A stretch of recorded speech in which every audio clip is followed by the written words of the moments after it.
परमेश्वर का बड़े नाम की महिमा हो। फिर से एक बार और सुबह के टाइम प्रभात मनन में आने के लिए, कुछ बातें मनन करने के लिए परमेश्वर ने एक और अवसर दिया है। इसलिए परमेश्वर को कोटि कोटि धन्यवाद देता हूँ। परमेश्वर कितना अच्छा है, कितना भला है। सबको प्रभु यीशु मसीह के मीठे और पवित्र नाम से जय मसीह की। पिछले दिनों हम उत्पत्ति की किताब पहला अध्याय से लेकर 19 अध्याय तक कुछ बातें मनन करने के लिए परमेश्वर ने हमारे जीवन में अवसर दिया है। इसलिए परमेश्वर को धन्यवाद करता हूँ।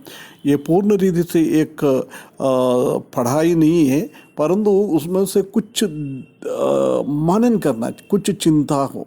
परमेश्वर हमारा आत्मिक जीवन में इन लोगों के द्वारा, इन वचनों के द्वारा कुछ बातें बता रहा है, उसी को ही हम फोकस कर रहा है। हम 20 अध्याय हम देखेंगे तो उधर भी हम देख सकते हैं कि अब्राहम का जीवन में फिर से गड़बड़ी आया है। उसका पहला पद में हम देख सकते हैं कि इब्राहिम वहाँ से कूच कर दक्षिण देश में आ गया है, दक्षिण देश में आ गया है। वो 12वें अध्याय में भी हम देख सकते हैं कि जब वो बेथेल की ओर जा रहा थे, उसी टाइम वो भी दक्षिण की ओर चले गया है। वो मिस्र में पहुंच गया है। मिस्र में जाकर इतना गड़बड़िया हो गया है। दुनियादारी के हिसाब से उसको बहुत सारा आशीष मिला है। फरो ने बहुत सारा जानवर, दासी दासी सब उसको दे दिया है। साराई को अपना घर पे लेके गया है। उसी के कारण इधर भी हम देख सकते हैं कि ऐसी एक स्थिति में है। ये इधर अबीमेलेक के देश में वो पहुंच गया है।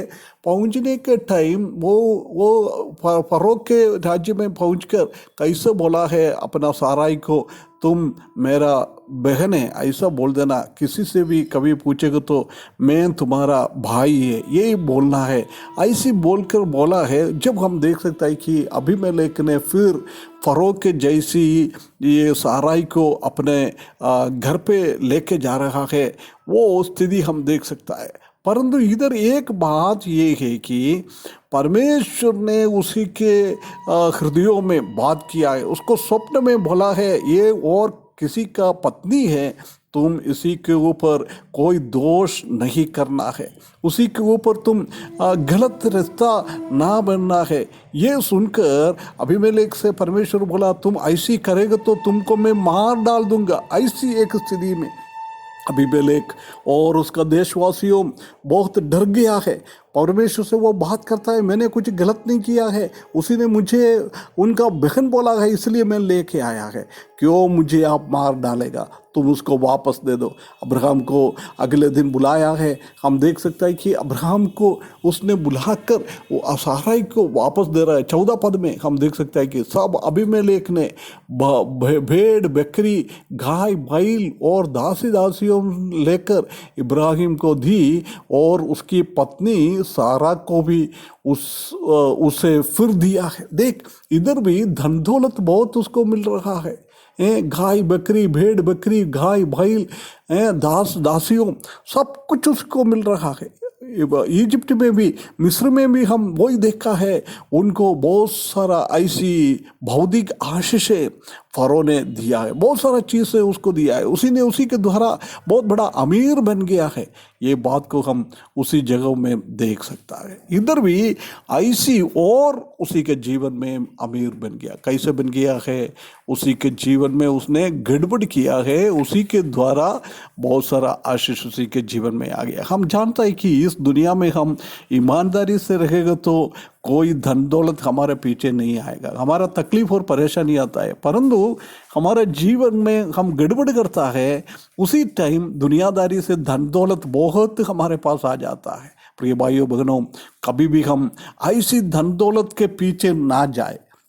उसके बाद 16वें पद में हम देख सकते हैं कि उसको 1000 चांदी का टुकड़ा दिया है। 1000 चांदी को टुकड़ा दिया है। कितना धन उनको मिला है। क्यों उसका जीवन में उसने गड़बड़ी किया। उसी को कोई दुख नहीं था।